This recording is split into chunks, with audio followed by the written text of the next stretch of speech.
Assalamualaikum warahmatullahi wabarakatuh. Dari kelas 4C D4 Manajemen Pemasaran. Di sini saya akan menjelaskan tentang peramalan penjualan di bab 5. Apa sih peramalan penjualan itu? Peramalan penjualan merupakan proses kegiatan memperkirakan produk yang akan dijual di masa datang dan dibuat berdasarkan data yang pernah terjadi dan atau mungkin akan terjadi di masa depan.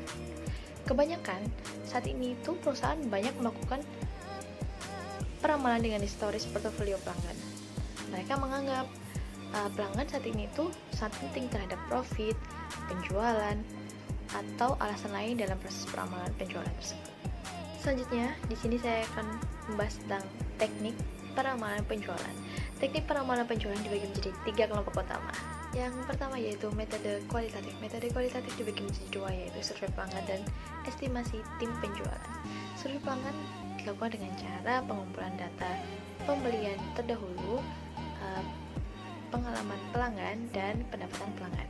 Estimasi tim penjualan merupakan prediksi untuk mencapai penjualan dengan target dan perencanaan yang dimiliki oleh perusahaan kepada tim sales perusahaan dengan data yang cukup kuat. Selanjutnya yaitu metode rangkaian waktu. Metode rangkaian waktu yaitu metode dalam pengumpulan data dari waktu ke waktu. Metode rangkaian waktu dibagi menjadi 3, yaitu rata-rata bergerak, penghalusan eksponensial, dan dekomposisi rangkaian waktu. Selanjutnya metode kausal.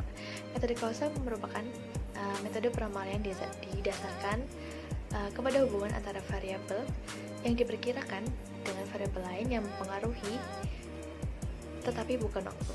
Nah, metode kausal itu dibagi menjadi 2, yaitu indikator utama dan model regresi. Indikator utama merupakan salah satu pedoman dalam menerapkan metode kausal.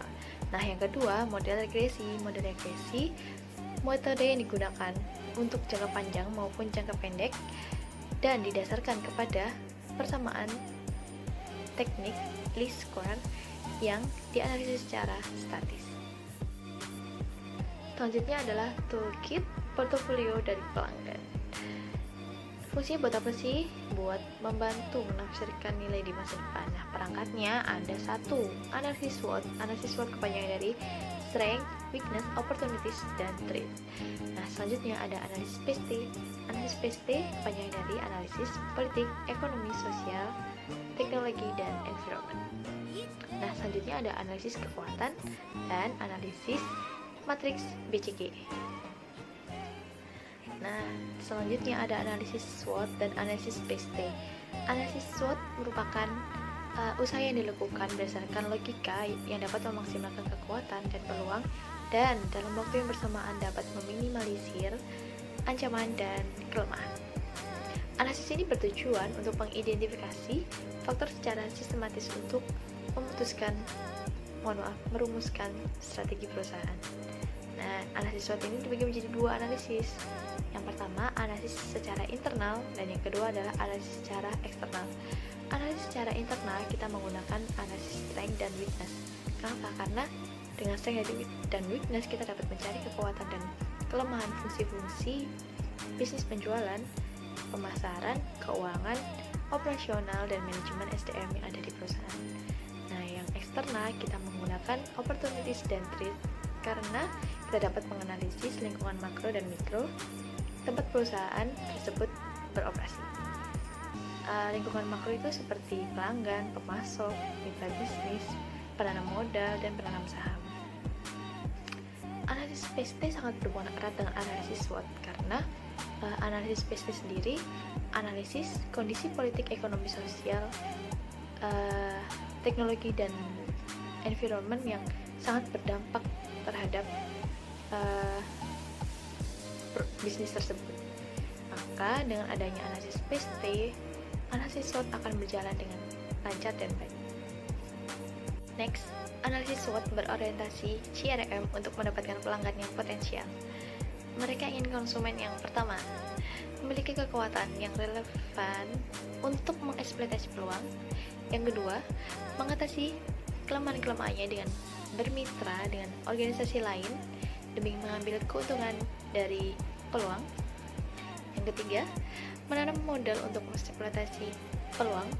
Yang keempat, menjawab ancaman dari luar di pasar mereka sendiri. dengan mengeksploitasi kekuatan mereka untuk diversifikasi. Selanjutnya ada analisa 5 kekuatan. Hakikat persaingan suatu industri dapat dilihat sebagai kombinasi atas 5 kekuatan, yaitu yang pertama, persaingan di antara perusahaan sejenis, yang kedua, kemungkinan masuknya pendatang baru, yang ketiga, potensi pengembangan produk substitusi, yang keempat, kekuatan tawar-menawar pembeli, yang kelima, kekuatan tawar-menawar pemasok. Kelima kekuatan persaingan ini menentukan intensitas persaingan dan profitabilitas dalam industri. Dan kekuatan yang paling besar akan menentukan perumusan strategi. Menurut Porter tahun 1980. Selanjutnya, profitabilitas. Diukur dari pengembalian modal yang dijalankan relatif dengan modal ditentukan oleh 5 sumber tekanan kompetitif. 5 sumber mencakup 2 kondisi. Yang pertama, kondisi-kondisi horizontal, yang kedua, kondisi vertikal. Kondisi-kondisi horizontal terbagi menjadi 3, yaitu persaingan dalam bisnis mapan di pasar, persaingan dari pendatang baru potensial, kompetisi dari pengganti potensial. Nah, untuk kondisi-kondisi vertikal itu mencerminkan pertimbangan-pertimbangan rantai persediaan dan permintaan. Yang pertama, daya tawar pembeli, yang kedua, daya tawar pemasok. Selanjutnya saya akan menjelaskan mengenai analisis metrik BCG.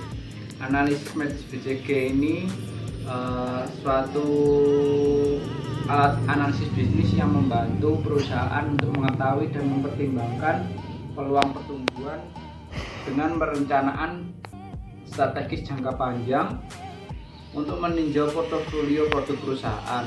Nah, untuk pertimbangannya sendiri ada 2 jenis. Yang pertama menggunakan pertimbangan pangsa pasar relatif dan tingkat pertumbuhan pasar.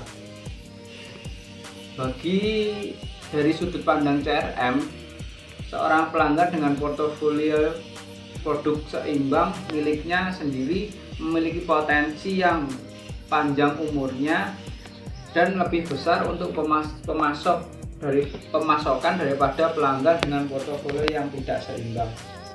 Pembiayaan berbasis kegiatan.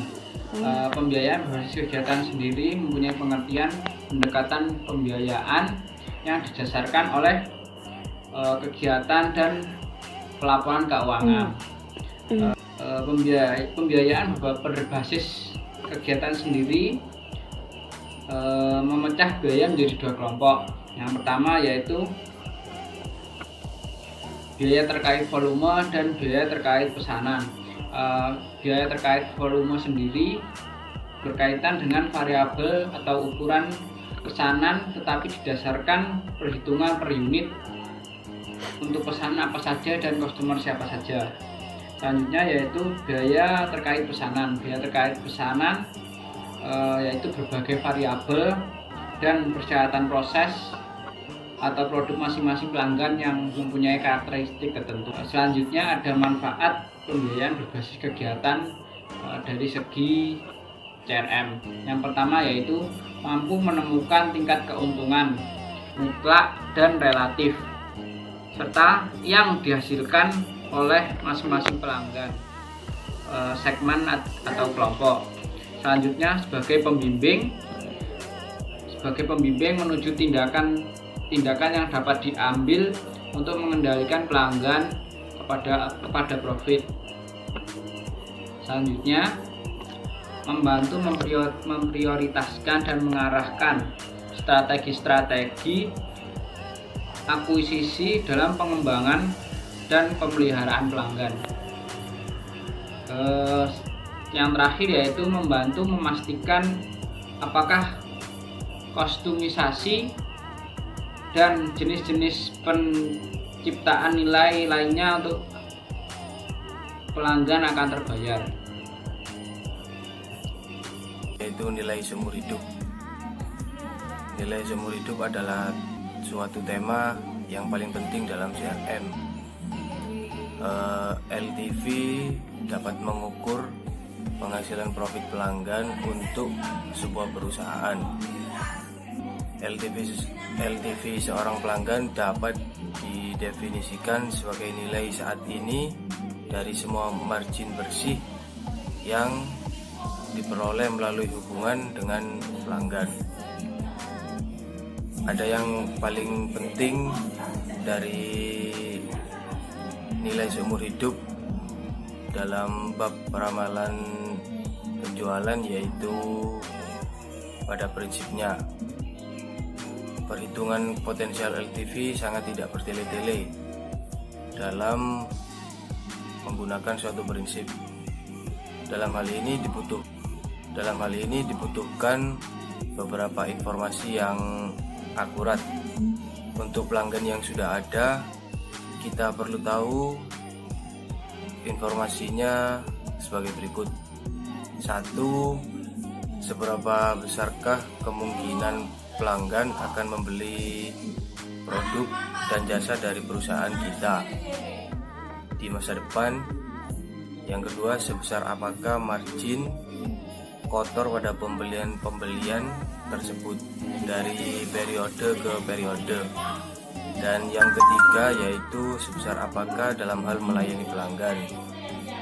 Lalu yang keempat, sebesar apakah biaya untuk mendapatkan suatu pelanggan. Dan yang terakhir yaitu tingkat diskon berapakah yang harus diterapkan untuk margin bersih di masa depan. Selanjutnya yaitu pelanggan penting secara strategis. Yang pertama, pelanggan dengan LTV atau lifetime value masa depan tinggi. Para pelanggan ini memberi sumbangan yang lumayan besar terhadap profitabilitas perusahaan di masa depan. Yang kedua yaitu pelanggan dengan volume besar. Pelanggan ini mungkin tidak banyak memiliki profit, tetapi mereka bernilai strategis. Absorpsi mereka terhadap biaya bahan baku dan penghematan skala yang mereka hasilkan untuk menjaga biaya unit tetap rendah. Yang ketiga yaitu pelanggan benchmark. Mereka ini adalah pelanggan yang diikuti pelanggan lain. Misalnya sebuah perusahaan yang menyuplai perangkat keras dan perangkat lunak untuk operasi mesin penjualan Pocari Sweat. Meski mereka mungkin tidak menghasilkan margin yang besar dari hubungan tersebut, ini telah membuat mereka mendapatkan sukses menuju banyak pasar lain. Yang keempat yaitu inspirasi.